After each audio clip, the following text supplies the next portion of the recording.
Hello everyone, आज हम जानेंगे शेयर की 3 वैल्यू के बारे में। जी हाँ, शेयर की एक नहीं बल्कि 3 वैल्यू होती है और हम यह भी समझेंगे कि इन्वेस्टर को उन 3 वैल्यूज में से कौन सी देखनी चाहिए एंड हम यह भी जानेंगे कि यह तीनों वैल्यू क्यों इम्पोर्टेंट है। तो चलिए शुरू करते हैं। आई एम राधिका, मेरी यूट्यूब चैनल में आपका स्वागत है। सबसे पहली वैल्यू होती है फेस वैल्यू।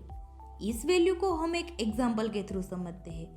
मान लीजिए कि हमने एक एबीसी नाम की कंपनी ओपन की। अब कोई भी कंपनी ओपन करने के लिए पैसा मीन्स कैपिटल चाहिए। शुरुआत में जब हम किसी के पास से कैपिटल लेते हैं उसे प्रमोटर्स कहा जाता है। तो जब हम प्रमोटर्स के पास से कैपिटल लेते हैं तब हम उन्हें शेयर्स देते हैं। उस शेयर प्राइस को कहते हैं फेस वैल्यू। सबसे पहला शेयर जब इश्यू किया जाता है प्रमोटर्स को, तब सबसे पहले जो वैल्यू निकल कर आती है वो होती है फेस वैल्यू। मान लो अगर हमारी कंपनी को 1 करोड़ का कैपिटल चाहिए और हम नंबर्स ऑफ शेयर्स दे सकते हैं 10 लाख, तो हमारे एक शेयर का फेस वैल्यू हो जाएगा 10 रुपीज। फेस वैल्यू कभी भी चेंज नहीं होती है जब तक कंपनी स्टॉक स्प्लिट अनाउंस नहीं करती है। स्टॉक स्प्लिट एक कॉर्पोरेट एक्शन है जिसके बारे में हमने हमारे कॉर्पोरेट एक्शन वाले वीडियो में डीप में बताया है। नहीं देखा है तो जरूर देखें, लिंक डिस्क्रिप्शन में है। फेस वैल्यू इन्वेस्टर के लिए इम्पोर्टेंट इसीलिए है क्योंकि कंपनीज के कुछ कॉर्पोरेट एक्शंस जैसे कि dividend and stock split face value से ही कैलकुलेट होते हैं। अब हम बात करते हैं दूसरी वैल्यू जो है मार्केट वैल्यू।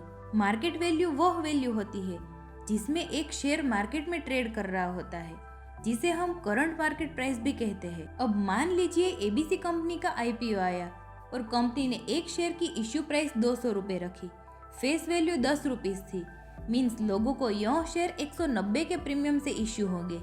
इसको एक रियल एग्जांपल के थ्रू समझते हैं।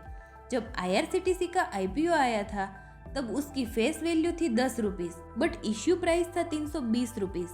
मीन्स इन्वेस्टर को आईआरसीटीसी का एक शेयर 310 रुपए में मिला।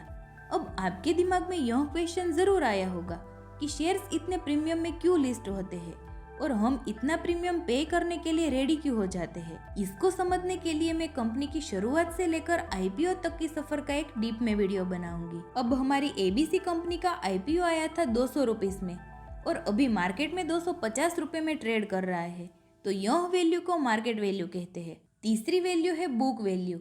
यह वैल्यू इन्वेस्टर के लिए बहुत ही इंपॉर्टेंट होती है और यह वैल्यू शेयर की मार्केट वैल्यू से अलग होती है।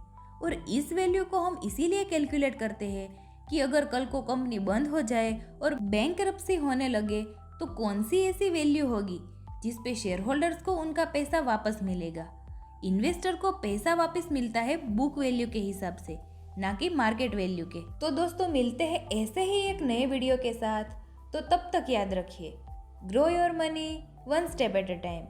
If you learn from this video, stay tune for more and don't forget to subscribe for updates. Radhika signing off.